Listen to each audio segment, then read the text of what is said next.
If you receive income beyond a standard salary, you will likely encounter a 1099 form. Let's break down what this tax document actually represents.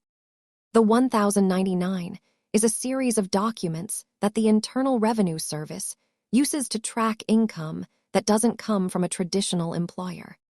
A common rule of thumb is that if you receive $600 or more from a single source, they are usually required to report it. There are many types of 1099 depending on the source of your money, ranging from freelance projects to investment interest and stock sales. The main difference between a 1099 and a W-2 is how taxes are handled.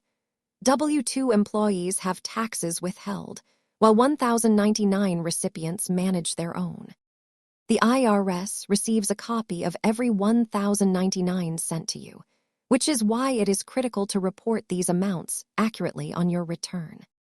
Always wait until you have all your 1099 forms before filing, as the IRS system will flag discrepancies between your return and their records. Keep good records throughout the year to make tax time easier. Educational content, not financial advice. Thanks for watching.